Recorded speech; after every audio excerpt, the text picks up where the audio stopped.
బోసు బోసు దళారి ఇంకో 5 నిమిషాల్లో ఫోన్ చేస్తారంట. ఆయనతో నేనే మాట్లాడతాను. చేది ప్రతిసారి నాటకం పేరు చెప్పి భీమవరం అని భద్రాచలం అని వెళ్ళిపోతున్నావు ఏంటి? అక్కడికి వెళ్ళి చూస్తే నువ్వు ఉండవు, నీ ట్రూపు ఉండదు. నిజం చెప్పు, ఎవరినైనా మెయింటైన్ చేస్తున్నావా? నిజమేనే, ఊరుకోదాన్ని ఉంచుకున్నాను. బండి నడిపేటప్పుడు తిన్నగాళ్ళు నీకు అడ్డంగా వచ్చే బిడ్డ నా కొడుకే అయి ఉంటాడు. ఏమండి నాకు చెప్పండి. చెప్పండి తెల్లారి, నాటకం ఎక్కడ? దళార్ గారు ఫోన్ పెట్టేకండి, నేను మీతో మాట్లాడాలి. నోరు మూసుకోవా. హలో, తేదీ చెప్పండి, రాసుకుంటాను. 85600 మెగాహెర్ట్జ్. ఏదో పెద్ద మిలిటరీ రహస్యం లాగా. ఏమండి హలో సర్దార్, దూరం పెడతా ఉంటే తెలియట్లా? ఇష్టం లేదని చెప్పాలనా? ఎందుకే ప్యానల్ తీస్తున్నావు? ఎంబడ పడితే సంపేద్దా. దళారి గారు చెప్తా. ఏమైందే? ఎందుకు ఎడుతున్నా? ఏం లేదంటున్నానుగా, వదిలే.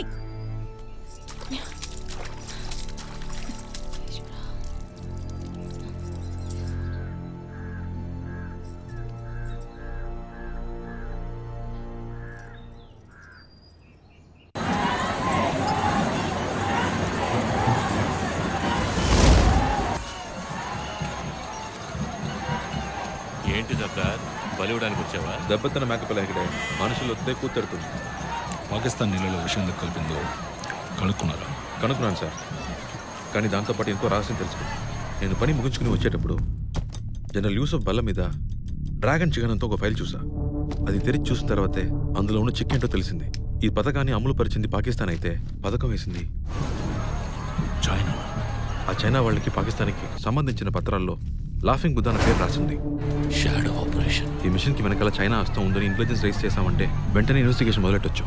నో, మీ రిపోర్ట్లో చైనా గురించి ఏమీ రాయకండి. పాకిస్తానే అని రిపోర్ట్ చేయండి. సార్, అబద్ధం ఎందుకు చెప్పాలి? మనకి నిజం ఏంటో తెలుసు కదా. మీరు నిజాన్ని చాలా ఓవర్ ఎస్టిమేట్ చేస్తున్నారు సర్దార్. సత్యమేవ జయతే ఇస్ ద బిగ్గెస్ట్ లై దేర్ ఇస్. 1974లో తుర్క్మెనిస్తాన్ ఇండియా బోర్డర్లో 3 టన్నుల ప్లూటోనియంతో ఒక రష్యన్ ట్రక్ తిరగబడిపోయింది. ప్లూటోనియమా? అది అనుభవం తయారు చేయడానికి వాడే ఖనిజమేగా.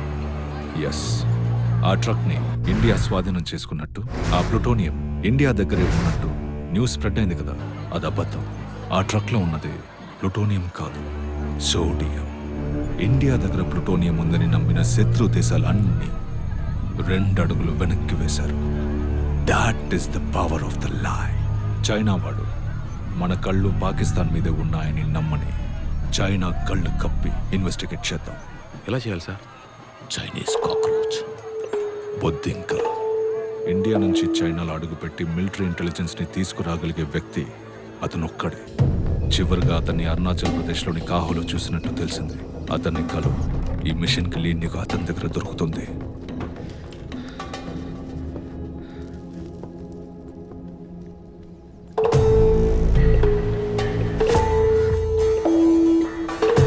కూర్చోండి. ఏ చాయ్ జల్దీ లా. సర్దార్, అది కొంచెం కింద పెట్టండి. 5-6 ఏళ్లుగా నేను అబ్జర్వ్ చేస్తున్నాను. ఈ చైనా టాప్ థింక్ ట్యాంక్ అందరూ ఒక సీక్రెట్ మిషన్ మీద బిజీగా ఉన్నారు.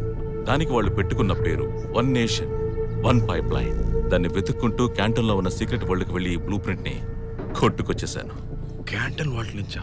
Cockroach can approach anywhere. Look at this. ఏమైనా అర్థమైందా?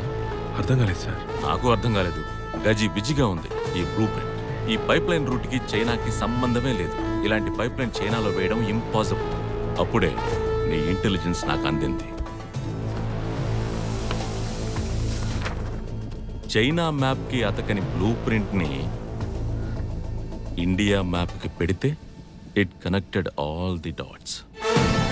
ఇది గ్యాస్ పైప్ లైన్ కాదు, ఆయిల్ పైప్ లైన్ కాదు, వాటర్ పైప్ లైన్.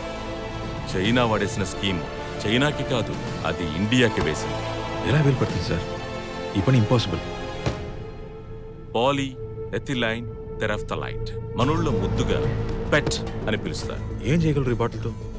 ఊళార్ లేక్లో పాకిస్తాన్ వాళ్ళు నీళ్లలో విషం కలపకుండా ఆపింది నువ్వే కదా. అవును సార్. నువ్వు అలా చేస్తావని చైనా వాడికి ఖచ్చితంగా తెలుసు. వాడి ఉద్దేశం నీళ్లలో విషం కలపడం కాదు, నీళ్లల్లో విషం కలుపుతున్నట్టు మనుషుల మనసుల్లో భయం పుట్టించడం. చుట్టూ ఉన్న 4000 గ్రామాలకు ఈ న్యూస్ చేరేలా చేశాడు. ఆ తర్వాత కూడా ఆ నీళ్లలో ఇంకెవడైనా చేయబడతాడా? భయంతో ఎవరు తాగరు. 2 ఏళ్ల క్రితం కలకట్టాలో ఈ ప్లాస్టిక్ బాటిల్స్ తయారు చేసే ఫ్యాక్టరీకి లైసెన్స్ ఇచ్చాడు. ఆ ఫ్యాక్టరీ ఎక్కడ పెడుతున్నారు? అదే బూలార్ లేక్ లో. ఏ నీళ్లైతే అక్కడ వాళ్ళు వద్దన్నారో అవే నీళ్లని ఆ ప్లాస్టిక్ బాటిల్లోనే పోసి అక్కడున్న వాళ్ళకే అమ్ముతాడు. వాళ్ళు పిచ్చోళ్ళగా ఉంటారు.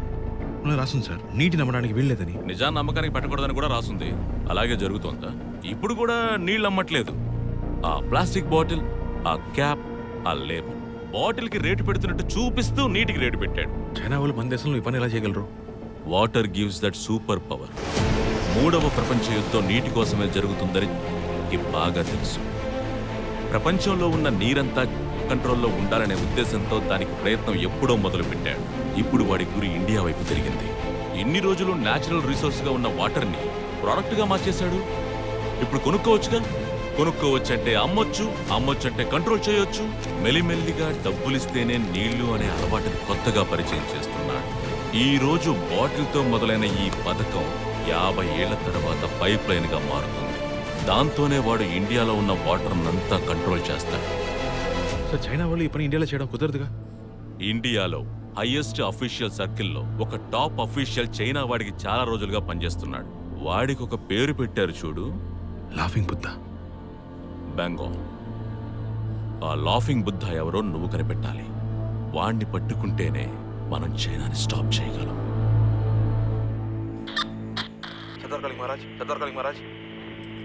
సార్, బుద్ధింకని కలిశాను.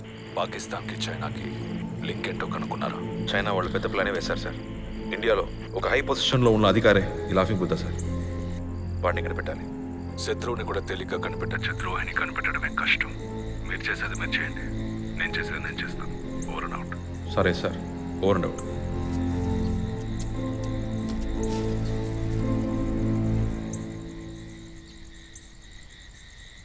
తీవ్రవాదివి కదా నువ్వు. కనిపెట్టేసావా? ఎప్పటికోపో. నాకు మొత్తం అర్థమైపోయింది. మీ నాన్న మీద పగ పెంచుకునే కదా నువ్వు ఇట్లాంటి పనులు చేయడం మొదలెట్టావు. తింగరదానా, నోరు మూసుకుని పో. ఆయనకి పాపం ఎంత పిచ్చి దేశం అంటే ఆయనకి తెలిస్తే నేను చంపేస్తారు. నేను ఏయ్! ఇప్పుడే చెప్తాను. ఓరు ముదిపావంటే ఏం పీక్తావు? ఊళ్ళో అందరికీ చెప్తాను. స్టేజ్ మీద ఎక్కి చెప్తా. చెప్తే అర్థం కదా.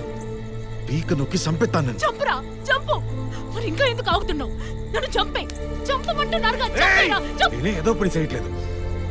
నేను నా దేశం కోసమే పనిచేస్తున్నాను. ఇంతకు మించి ఏం చెప్పలేను. ఊరకెక్కించు.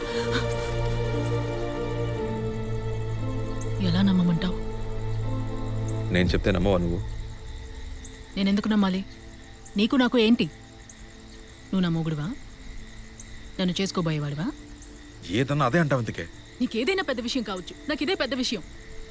మనిద్దరు చిన్నప్పుడే నువ్వు నాకు నేను నీకు అని ఈ ఊరంతా అనుకుంది. నువ్వు అలాగే ఉండేవాడిగా. ఎందుకో 3 ఏళ్ల ముందు నుంచి మనిషివై మారిపోయావు. ఎగిరెగిరి పడుతున్నావు, దూరం దూరం పెడుతున్నావు. నా దగ్గర అబద్ధాలు చెప్తున్నావు.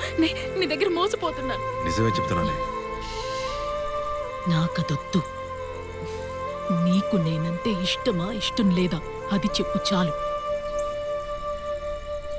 ఇష్టమే, కానీ పెళ్లి చేసుకోను. ఏ? నీ మంచి కోసమే. నా వృత్తి అలాంటిది. నువ్వు చచ్చిపోతావా? నీ వదినలు లేరు? నీ అన్నలు పోయినా సరే తిరిగొస్తారని నమ్మి వాళ్ళు బతకట్లా? వాళ్ళు చచ్చిపోతే ఈ దేశం రాజ మర్యాదలతో జాతీయ జెండా కప్పి వీరమరణం పొందారని ప్రకటిస్తుంది. నేను చేస్తే అదొక అనాథ శవం. ఈ దేశం పట్టించుకోదు. అర్థమైందా? నీ అన్నలు మళ్ళీ రారని ఈ దేశం అంతా చెప్తుంది. నువ్వు రావని ఎవరు చెప్పరు కదా. ఏదో ఒక రోజు నువ్వు తిరిగి వస్తావని నమ్మకంతో బతికేస్తాను. ఇంకేం వద్దు.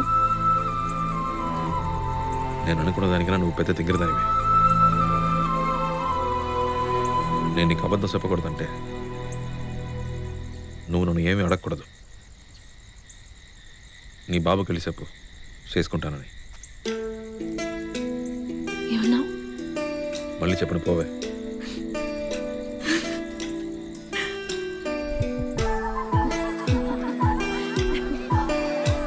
ఇప్పటికే చెప్తున్నా, వీడొద్దు. మీరు ఒకరి గురించి ఇన్వెస్టిగేట్ చేస్తున్నారో నాకు తెలుసు. I want you to stop that right away. Laughing బుద్ధాని మీరు టచ్ చేయకండి. నేను చెప్పేది మీకు అర్థమవుతుంది అనుకుంటా. ఒకప్పుడు మీ ఫ్యామిలీ రాయల్ ఫ్యామిలీలా బతికేది. ఇప్పుడు గవర్నమెంట్ ఇచ్చే పెన్షన్ మీదే బతుకుతోంది. నేను మళ్ళీ నేను రాజుని చేస్తాను. 5 కోట్లు.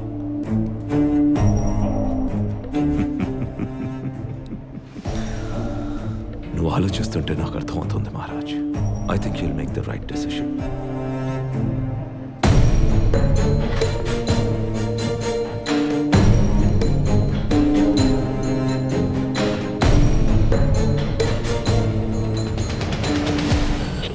Sardar calling Maharaj, Sardar calling Maharaj, Sardar calling Maharaj. Maharaj responding Sardar. బుద్ధింక చెప్పిన లాఫింగ్ బుద్ధ ఎవరు కనిపెట్టేశాను. వాట్? Come again. మన ఇండియాకి national security adviser P K Abraham. Sardar, నువ్వు చెప్పేదానికి ఎవిడెన్స్ ఏంటి? సార్, చైనా వాళ్ళు పైప్లైన్ ఐడియాకి బ్లూ ప్రింట్ వేస్తారంటే అది భాస్కర్ సాటిలైట్ ఇమేజెస్ సాయంతోనే అది వాళ్ళకి చేర్చింది పీకే అబ్రహాం. కలకత్తా కాన్ఫరెన్స్లో ప్లాస్టిక్ బాటిల్ ఫ్యాక్టరీకి అప్రూవల్ ఇచ్చింది పీకే అబ్రహాం. వాడి టెలిఫోన్ రికార్డ్స్ అన్ని చెక్ చేసి చూసాను. చేసిన ట్రంక్ కాల్స్ అన్నీ చైనాకే. కలకత్తా, బొంబాయి, ఢిల్లీ అన్ని చోట్ల వాళ్ళని డైరెక్ట్గా కలవడం నేనే చూసాను సార్. ఖచ్చితంగా చెప్పగలను లాఫింగ్ బుద్ధ పీకే అబ్రహామే సార్. సర్దార్, నువ్వు అక్యూజ్ చేస్తోంది నేషనల్ సెక్యూరిటీ అడ్వైజర్ని. అతను ఒక పెద్ద పేట్రియట్. ఇండియాకి ద్రోహం చేసి చైనాకి ఎందుకు పనిచేస్తాడు? మన దేశంలో ఒక రోజుకి ఒక వ్యక్తికి 5 లీటర్ల నీళ్ళు అవసరం అవుతుంది. దాన్ని నమ్మాలనుకుంటే మన దేశ జనాభా లెక్కేస్తే అది ₹2 వ్యాపారం కాదు, 10 లక్షల కోట్ల వ్యాపారం. ఎన్ని కోట్లని చెప్పావు సర్దార్? 10 లక్షల కోట్లు. వాటిని పట్టుకొని తీరాలి సార్. సర్దార్, నీకేమీ అర్థం కావట్లేదు. మనం ఏ ఎవిడెన్స్ కలెక్ట్ చేసినా చివరికి అది అతని టేబుల్కే వెళ్తుంది. అతను సంతకం చేస్తేనే అది ఇంటెలిజెన్స్ రిపోర్ట్ గా మారుతుంది. వాడి తొత్తు. వాడు ఈ పదవిలో ఉన్న ప్రతి క్షణం మనకి ప్రమాదమే సార్. ఏం చేయగలం సర్దార్? నువ్వు నేను ఏం చేయగలం? అతనుకున్న కనెక్షన్స్ తో పుట్టలో పావులా సేఫ్ గా ఉన్నాడు. అంత పెద్ద పోస్ట్ లో ఉన్నాడు. వాడిని చంపేయగలమా? ఆ పాముని బయటికి లాగి తల నరకాలి సార్. నేను నరుకుతా. సర్దార్, నువ్వేమంటున్నావు నీకు అర్థమవుతుందా? నేషనల్ సెక్యూరిటీ అడ్వైజర్ ని చంపితే ఏమవుతుందో నీకు తెలుసా? తెలుసు సార్. నేను దేశద్రోహిని అవుతాను. ఇండియాలో తిరిగి అడుగు పెట్టలేను. ఈ ప్రభుత్వం నన్ను వదిలేస్తుంది. పర్లేదు, ఇది నా దేశ భవిష్యత్ సార్. దానికోసం నేనేం పోగొట్టుకోవడానికైనా సిద్ధంగా ఉన్నాను. నాకు ఒక కొడుకున్నాడు. రేపు మన బిడ్డలకి డబ్బులుంటేనే నీళ్ళుంటాయనే గతి పట్టకూడదు సార్. ఓకే సర్దార్, నువ్వు కలెక్ట్ చేసిన ఎవిడెన్సెస్, డాక్యుమెంట్స్ బ్యాకప్ ఎక్కడుంది? భద్రంగా మా ఇంట్లోనే ఉంది sir. All right Sardar, this is an unofficial mission. నువ్వు నాతో మాట్లాడినట్టు, నేను ఈ మిషన్ ని అప్రూవ్ చేసినట్టు రికార్డ్స్ లో ఉండదు. అబ్రహాం ఇప్పుడు బంగ్లాదేశ్ లో ఉన్నాడు. నువ్వు అక్కడికి వెళ్ళి అతన్ని అసాసిన్ చేయి. వాసు, ఇప్పుడెక్కడికి? ఆ? ఏదికి మేతేయడానికి చావట్లోకి వచ్చేస్తాను. నేను నిన్ను నేషనల్ ట్రేడర్ అని ఇక్కడ డిక్లేర్ చేస్తాను. తర్వాత నేనే నీకు కోడ్ రెడ్ పంపి ఇక్కడికి రప్పిస్తాను. ఎలాగైనా వాడే దేశద్రోగిని ప్రూవ్ చేసి మీరు రెగ్యులేటర్ పంపించే వరకు నేను తిరిగి రాను సార్. జై హింద్. జై హింద్.